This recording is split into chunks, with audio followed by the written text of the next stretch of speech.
তারা এই প্রোডাক্টটা কিন্তু ইউজ করতে পারো।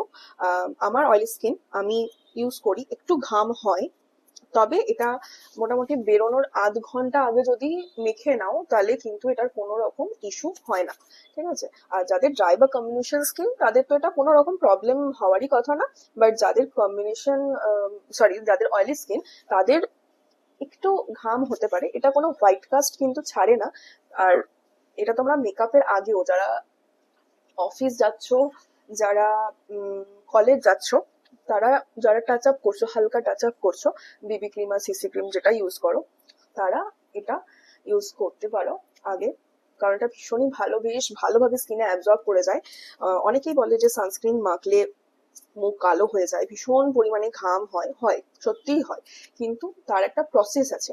সানস্ক্রিন সবসময় আমাদেরকে ইউজ করতে হয় যখনই আমরা বাইরে কোথাও যাব, তার অন্তত আধ ঘন্টা আগে আমাকে সানস্ক্রিনটা ইউজ করে নিতে হয়।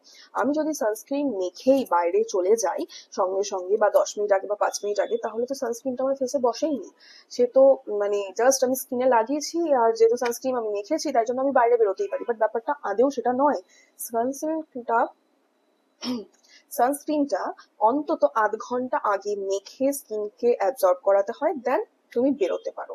আমি যেরকম সকালবেলায় ঘুম থেকে উঠেই চেষ্টা করি, প্রতিদিন অবশ্যই সম্ভব হয় না, বাট হ্যাঁ আমি চেষ্টা করি যে ফেস ওয়াশ করে নিয়েই সানস্ক্রিনটা মেখে নেওয়ার, টোনার ইউজ করে। কারণ হচ্ছে সানস্ক্রিনটা যতক্ষণ আমি বাড়িতে আছি তখনও আমি ইউজ করছি, যখন আমি বাইরে বেরোচ্ছি তখন তো অবভিয়াসলি ইউজ করছি।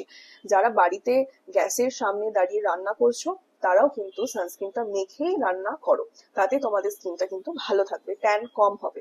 অনেকেই আছে বলে, পার্লারে এসে শুনেছি যে আমি তো বাইরেই বেরোই না, বাড়িতেই থাকি, তাও আমার ফেসে প্রচন্ড পরিমাণে ট্যান পড়ছে।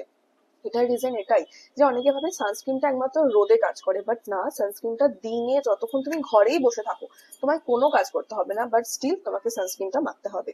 তো আজকে এই যে সানস্ক্রিনটা আমি রিভিউ করলাম, এটার প্রাইস আমি দিয়ে দেবো, এটা নাইকা থেকে পেয়ে যাবে। অ্যামাজন ফ্লিপকার্ট থেকে আমি নিতে বারণ করবো, কারণ প্রচুর ডুপ্লিকেট প্রোডাক্ট এখন সেল হচ্ছে। এটা সবসময় নাইকা থেকে পারচেস করার চেষ্টা করবে, অথবা যারা অনলাইন সেলার আছে তাদের কাছ থেকে, অথবা লোকাল দোকানে আশা করছি পেয়ে যাবে। আর যদি না পাও তাহলে নাইকা তো আছে, নাইকা থেকে পেয়ে যাবে।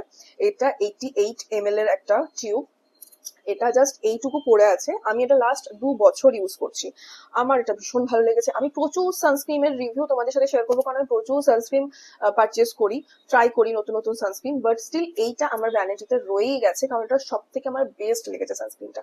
যারা ভাবছো একটা ভালো সানস্ক্রিন ইউজ করবে, তারা কিন্তু এটা পারচেস। আমার একটা নতুন চ্যালেঞ্জ যেহেতু আমি নিয়েছি, 10 days এর প্রোডাক্ট রিভিউ চ্যালেঞ্জ। তো তোমাদের কিরকম লাগলো অবশ্যই কমেন্টে জানিও।